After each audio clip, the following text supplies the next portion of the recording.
Hello, Mr. Vargas. This is Tyrone Hawthorne. I'm presenting my physics video project. My project is based on motion, or Isaac Newton's laws of motion.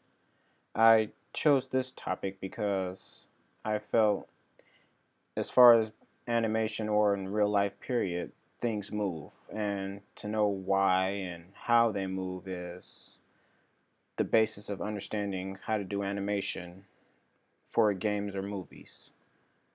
Um, the first part is Isaac Newton's first law.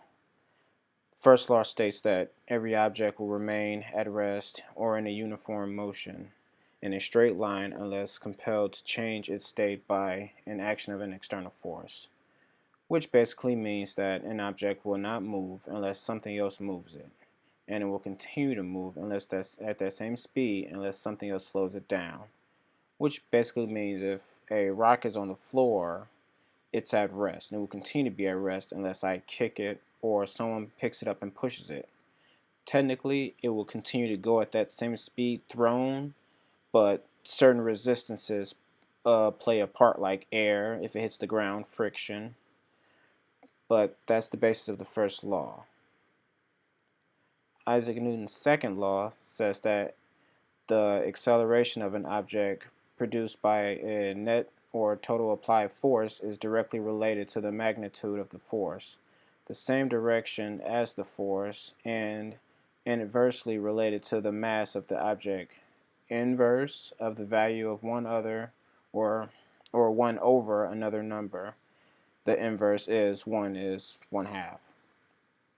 This means that if you apply the same force of two objects with different masses, you will get a different acceleration. And usually the one with the smaller mass tends to have a faster acceleration, or will have a faster acceleration.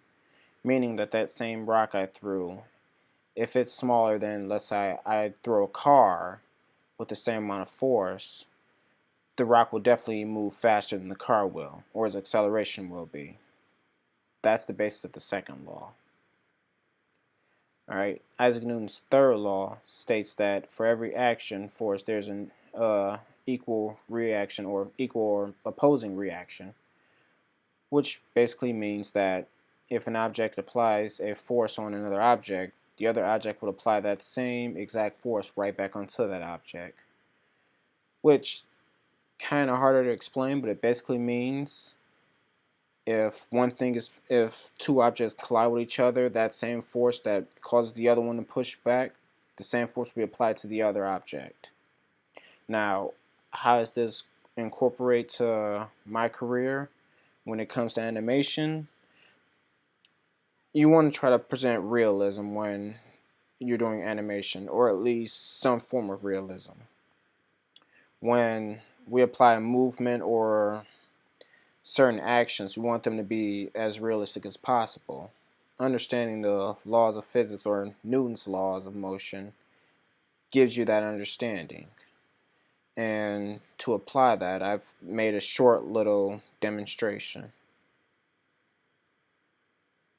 I have created two cars, both from a distance, and in a quick slide it'll just present it through.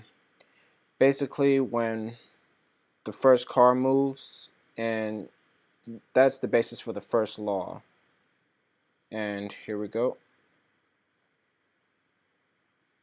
Simple, but it presents the understanding of motion, and that for every action there's a reaction. The action is that the first car is at rest, and now it's acted on by an external force, which is basically the engine propelling the car. When that car hits the second car, that car is then, as acted on by an external force, moves as well. And for this is something as simple as this gives you a pretty clear understanding as to how motion is needed for animation. And for that is the basis of my presentation, and pretty much a good class altogether. I've understand a lot of things and enjoyed it for the most part. And also, here's my sites for where I got my information from. And that's pretty much it. Thank you. Bye.